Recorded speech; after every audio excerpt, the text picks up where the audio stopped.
Akala mo ba imposible na kumita ng pera habang ikaw ay mahimbing na natutulog? Paano kung sabihin kong may mga taong yumayaman kahit hindi sila aktibong nagtatrabaho araw-araw?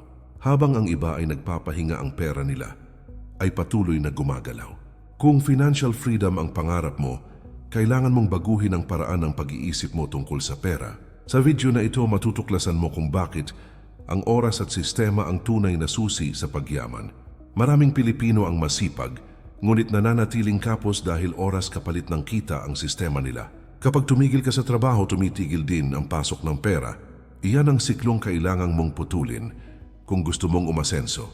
Ang mga negosyante at investors ay hindi umaasa sa lakas ng katawan kundi sa matalinong diskarte. Pinapagana nila ang pera para magtrabaho para sa kanila kahit sila ay nagpapahinga.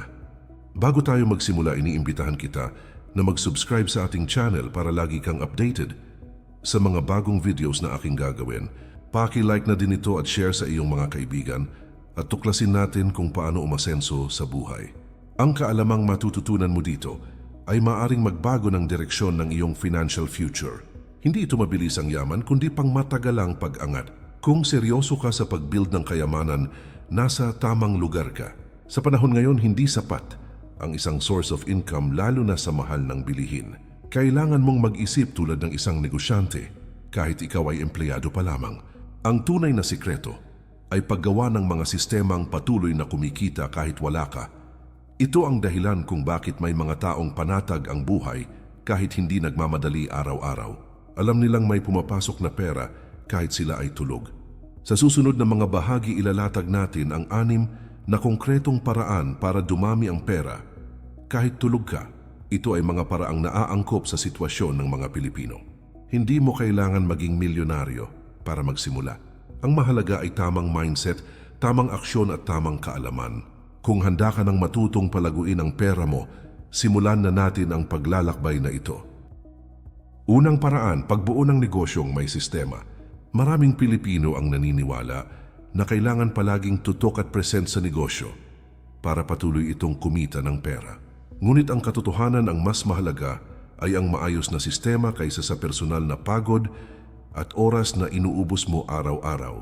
Ang negosyong may malinaw na sistema ay patuloy na tumatakbo kahit ikaw ay wala sa pwesto o nagpapahinga. Dito nagsisimula ang konsepto ng pagkakaroon ng kita kahit ikaw ay mahimbing na natutulog sa gabi. Kapag ang negosyo ay nakaayos at organisado, tuloy-tuloy ang pasok ng pera kahit hindi ka kumikilos. Ang unang hakbang sa ganitong paraan ay ang pagpili ng negosyong madaling lagyan ng malinaw na proseso. Maaaring ito ay online selling, maliit na tindahan, food business, o serbisyong kayang ulitin ang parehong sistema araw-araw. Hindi sapat ang sipag at tiyaga kung magulo at walang direksyon ang takbo ng iyong negosyo. Kailangang malinaw kung paano tinatanggap ang order, paano ito inaasikaso, at paano ito naibibigay sa customer. Kapag malinaw ang bawat hakbang, mas nagiging madali ang pagpapatakbo ng negosyo kahit wala ka roon. Mahalagang matutunan ang pagbuo ng tamang team o paggamit ng mga tools na tutulong sa operasyon ng negosyo. Hindi mo kailangang gawin lahat mag-isa dahil may mga taong pwedeng tumulong kung malinaw ang kanilang responsibilidad. Kapag may sistema at tao na kayang magpatuloy ng gawain, hindi hihinto ang kita kahit wala ka. Sa puntong ito, mararamdaman mo na ang pera ay nagtatrabaho na para sa iyo. Ang oras na dati mong ginugugol ay napapalitan ng diskarte at matalinong pamamalakad. Isa sa pinakamalaking pagkakamali ng maraming negosyante ay ang takot na magtiwala at mag-delegate ng trabaho. Iniisip nila na kapag hindi sila ang gumagawa, ay bababa ang kalidad ng negosyo. Ngunit ang sobrang kontrol ay nagiging dahilan kung bakit hindi lumalaki ang kita at hindi umuusad ang negosyo. Ang negosyong umaasa lamang sa may-ari ay madaling mapagod at madaling tumigil. Samantalang ang negosyong may sistema ay mas matatag at mas handang lumago sa mahabang panahon. Kapag nasimulan mo ang ganitong klaseng negosyo, unti-unti mong mararamdaman ang tunay na financial freedom. Nagkakaroon ka ng mas maraming oras para sa pamilya at sa sarili habang may pumapasok na kita. Kahit ikaw ay nagpapahinga o natutulog, ang negosyo mo ay patuloy na kumikilos.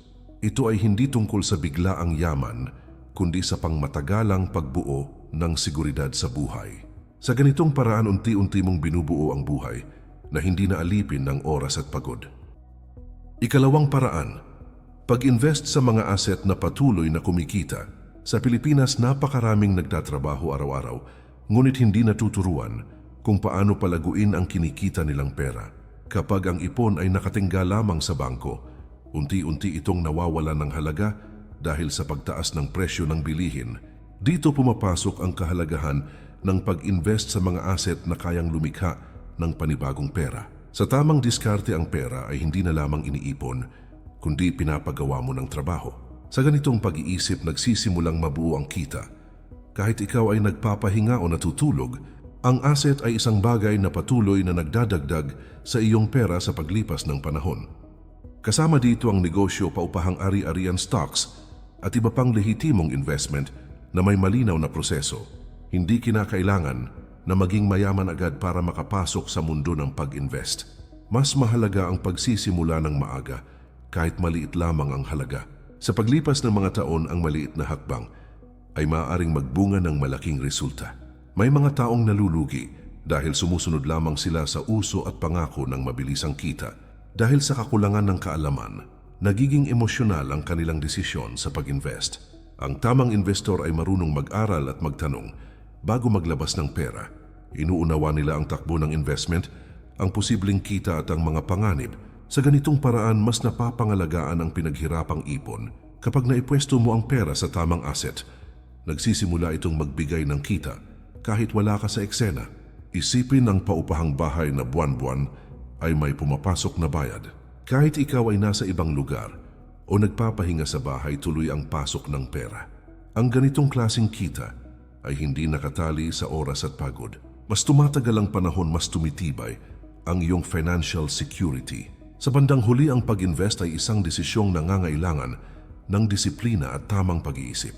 Hindi ito pagsusugal, kundi maingat na paglalagay ng pera sa may pangmatagalang halaga. Ang resulta ay hindi agad nakikita, ngunit dumarating ito sa tamang panahon.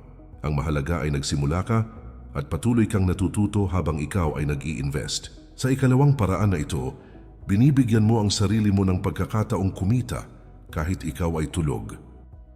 Ikatlong paraan, paglikha ng digital products na patuloy na kumikita. Sa makabagong panahon ng internet at teknolohiya, malaki na ang nabago sa paraan ng pagkita ng pera ng maraming Pilipino. Hindi mo na kailangang pumasok araw-araw o manatili sa isang lugar para makabenta at kumita. Ang kaalaman, karanasan at mga natutunan mo sa buhay at trabaho ay maaring gawing produkto na may halaga. Kapag ito ay naipakete ng maayos, maaari itong maibenta ng paulit-ulit sa iba-ibang tao. Dito nagsisimulang gumalaw ang kita kahit ikaw ay nagpapahinga o natutulog sa gabi. Ang digital product ay maaaring ebook, online course, worksheet, template o iba pang uri ng digital content. Isang beses mo lamang gugugulin ng oras at pagod sa paggawa nito, ngunit maaari itong kumita ng matagal. Hindi tulad ng tradisyonal na trabaho na bawat oras ay kailangang palitan ng sahod. Kapag may maayos na sistema ng pagbabayad at delivery, nagiging otomatiko ang buong proseso. Habang ikaw ay nagpapahinga, may mga taong patuloy na bumibili at nagbabayad para sa produkto mo. Sa paligid natin, maraming Pilipino ang may kakayahan, ngunit hindi nila nakikita ang halaga nito. May mga guro, freelancer, empleyado at negosyante na may praktikal na kaalaman na kailangan ng iba. Kapag ang kaalamang ito ay ginawang digital product, nagiging asset ito na pwedeng pagkakitaan. Hindi mo kailangan maging sikat o perpekto para magsimula sa ganitong paraan. Kailangan mo lamang tumulong, magbigay linaw at maghatid ng solusyon sa isang partikular na problema. Napakahalaga ng tamang platform para maipakilala at maibenta ang iyong digital product. Maaaring gamitin ang social media, personal website o mga online marketplace para dito. Kapag naitayo na ang sistema ng pagbebenta, tuloy-tuloy na ang galaw nito kahit wala ka. Hindi mo na kailangang kausapin at asikasuhin isa-isa ang bawat customer. Ang teknolohiya at automation na ang gumagawa ng malaking bahagi ng trabaho para sa iyo. Sa bandang huli, ang paglikha ng digital product ay isang matalinong paggamit ng oras at talento. Pinagpapalit mo ang panandaliang pagod at paghahanda para sa pangmatagalang benepisyo. Habang tumatagal, mas marami ang taong natutulungan ng produktong ginawa mo. Kasabay nito ay patuloy ding nadadagdagan ang perang pumapasok sa iyong bulsa. Sa ikatlong paraan na ito malinaw na pinapatunayan na posible ang kumita ng pera kahit ikaw ay tulog. Ikaapat na paraan, pagbuo ng affiliate income na patuloy na kumikita. Sa mundo ng online business, may mga paraan ng pagkita ng pera na hindi nangangailangan ng sariling produkto. Isa sa mga ito ay ang pag-promote ng produkto o serbisyo ng ibang tao kapalit ng komisyon sa bawat benta. Kapag tama ang pagkakaayos ng sistema, ang kita ay pumapasok kahit wala kang kausap na customer. Maraming Pilipino na ang kumikita gamit ang parang ito lalo na sa social media at content platforms. Sa ganitong diskarte, nagiging posible ang pagkakaroon ng income kahit ikaw ay natutulog. Ang affiliate income ay gumagana sa pamamagitan ng isang espesyal na link na ibinibigay sa iyo. Kapag may taong nag-click at bumili, gamit ang link na iyon, automatikong pumapasok ang komisyon. Hindi mo na kailangang mag-alala sa inventory delivery o customer support. Ang pangunahing gawain mo ay ang magbigay ng tamang impormasyon at makatotohanang rekomendasyon. Kapag maayos at kapaki-pakinabang ang content, natural na gumagalaw ang sistema. Sa Pilipinas, maraming lehitimong produkto at serbisyo ang pwedeng i-affiliate. Kasama dito ang online courses, digital tools, subscriptions, at pati ilang physical products. Maaaring gamitin ang Facebook, TikTok, YouTube, o kahit simpleng blog para sa pag-share. Habang mas maraming tao ang nakakakita ng content, mas lumalaki ang tsansa ng benta. Kahit ikaw ay nagpapahinga, ang affiliate link mo ay patuloy na nagtatrabaho para sa iyo. May mga content creator na minsan lang gumawa ng video, ngunit kumikita pa rin hanggang ngayon. Ito ay dahil ang content ay nananatili online at patuloy na napapanood o nababasa. Hindi kailangan ng araw-araw na pag-post para makabuo ng affiliate income. Mas mahalaga ang kalidad ng content at ang tamang audience na naaabot nito. Kapag tama ang diskarte, ang isang post ay maaring magbigay ng kita sa mahabang panahon. Ang affiliate income ay nakabase sa tiwala at tunay na value na binibigay mo. Mas nagiging matagumpay ang taong tumutulong muna bago magbenta. Kapag tapat ang rekomendasyon, mas nagiging pangmatagalan ng kita. Unti-unti itong nagiging asset na nagbibigay ng regular at paulit-ulit na komisyon. Sa ikaapat na paraan na ito, pinapatunayan na kayang kumita ng internet kahit ikaw ay tulog. Ikalimang paraan, pagbuo ng passive income mula sa content creation. Sa kasalukuyang panahon, ang paggawa ng content ay hindi na lamang isang libangan, kundi isang seryosong oportunidad para kumita ng pera. Maraming Pilipino ang nagsisimula gamit lamang ang simpleng cellphone at internet, ngunit kalaunan ay nakakabuo ng pangmatagalang income. Kapag ang content ay may malinaw na value at tumatama sa tamang audience, unti-unti itong nagiging tuloy-tuloy na kita. Hindi kinakailangan na maging sikat o kilala agad para magsimulang kumita sa ganitong paraan. Ang mas mahalaga ay ang pagkakaroon ng sistema na patuloy na gumagana kahit wala ka sa harap ng camera. Ang content creation ay maaring sa anyo ng videos, articles, podcasts, o kahit simpleng social media posts. Kapag ang content ay na-upload online, maaari itong panoorin at balik-balikan ng mga tao anumang oras. Isang beses mo lamang ilalaan ang oras at effort sa paggawa, ngunit maaari itong kumita ng matagal. Ang kita ay maaring magmula sa ads, sponsorships, referrals, at iba pang monetization methods. Kahit ikaw ay nagpapahinga o natutulog, ang content mo ay patuloy na umaabot sa mas maraming manonood. May mga content creator na kumikita pa rin hanggang ngayon mula sa mga video na matagal na nilang na-upload. Habang dumarami ang views at engagement, patuloy ding nadadagdagan ang pumapasok na pera. Hindi ito instant success, ngunit ito ay bunga ng tamang diskarte at tiyaga. Mas mahalaga ang consistency at kalidad ng content kaysa sa biglaang viral.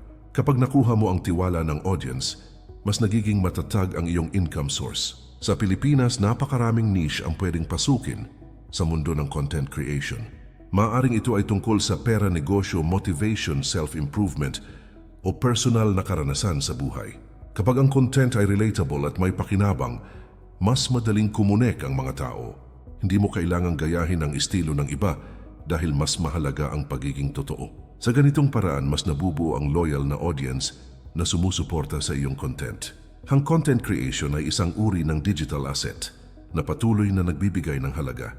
Habang mas dumarami ang content na nagagawa, mas lumalawak ang posibilidad ng kita. Ang bawat video post o article ay maaring magdala ng income sa loob ng mahabang panahon. Ito ay bunga ng sipag sa umpisa at tamang direksyon sa buong proseso. Sa ikalimang paraan na ito malinaw na pinatutunayan na ang content ay kayang kumita ng pera kahit ikaw ay tulog. Ika-anim na paraan, pagpapalago ng pera sa pamamagitan ng automated savings at investments. Para sa maraming Pilipino ang pag-iipon ay kadalasang ginagawa lamang kapag may natitirang pera sa dulo ng buwan. Ngunit ang mas matalinong diskarte ay ang pag-unahin ng ipon at gawing automatiko ang buong proseso.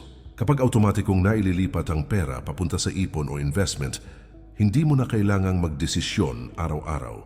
Dito unti-unting nabubuo ang disiplina sa pera na nagdadala ng malaking resulta sa paglipas ng panahon. Sa ganitong sistema, ang pera mo ay patuloy na gumagalaw at lumalago kahit ikaw ay natutulog. Ang automated savings ay nangangahulugang may nakatakdang halagang automatikong na ilalagay sa ipon o investment account. Maaring ito ay buwanang hulog sa mutual funds, digital banks o iba pang legal na investment platforms.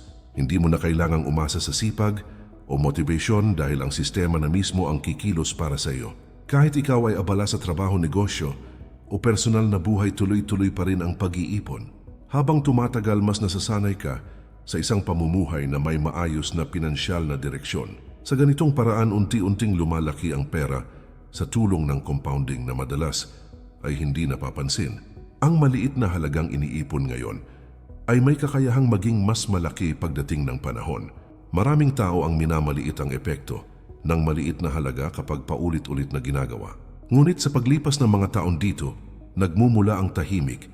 Ngunit tuloy-tuloy na pag-angat, ito ang isa sa pinakasimple ngunit pinakamakapangyarihang paraan ng pagyaman. Sa kasalukuyan, may mga investment platforms na kayang i-automate ang halos buong proseso ng paglalagay ng pera.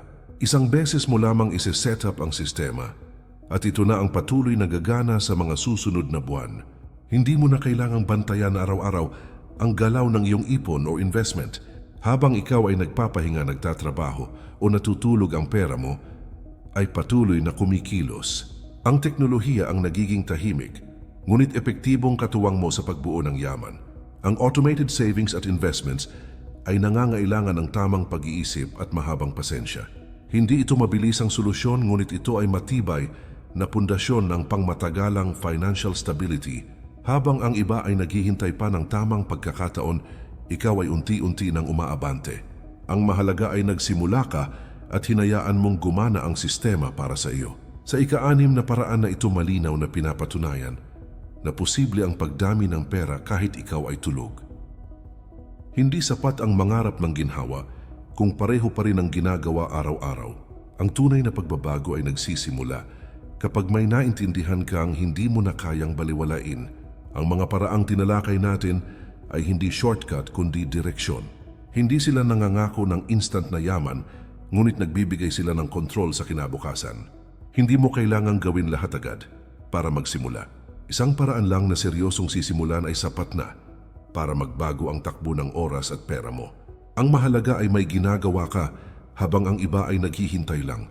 Muli kaibigan, iniimbitahan kita na mag-subscribe sa ating channel para lagi kang updated sa mga bagong videos na aking gagawin. Paki-like na din ito at share sa iyong mga kaibigan at tuklasin natin kung paano umasenso sa buhay. Ang simpleng pag-support mo ay malaking tulong para mas marami pang Pilipino ang matuto tungkol sa pera at negosyo. Kapag mas maraming may tamang kaalaman, mas marami ring may pag-asang umahon. Kung may isang ideya ka na tumatak sa isip mo dito, tiyak may iba ka ring pwedeng ma-inspire. Ibahagi mo ito at maging bahagi ng komunidad na gustong umangat, hindi lang mangarap. Sa bawat araw na lumilipas, may desisyon kang ginagawa kahit hindi mo namamalayan. Ang hindi pagkilos ay isang desisyon din na may kapalit sa hinaharap. Kung gusto mong dumating sa panahong panatag ka, kahit natutulog, kailangan mo ng sistema, hindi lang sipag. Ang kaalaman na hawak mo ngayon ay binhi na pwedeng tumubo kung aalagaan mo. At sa tamang panahon, mararanasan mo ang buhay kung saan ang pera ay patuloy na kumikilos kahit ikaw ay nagpapahinga.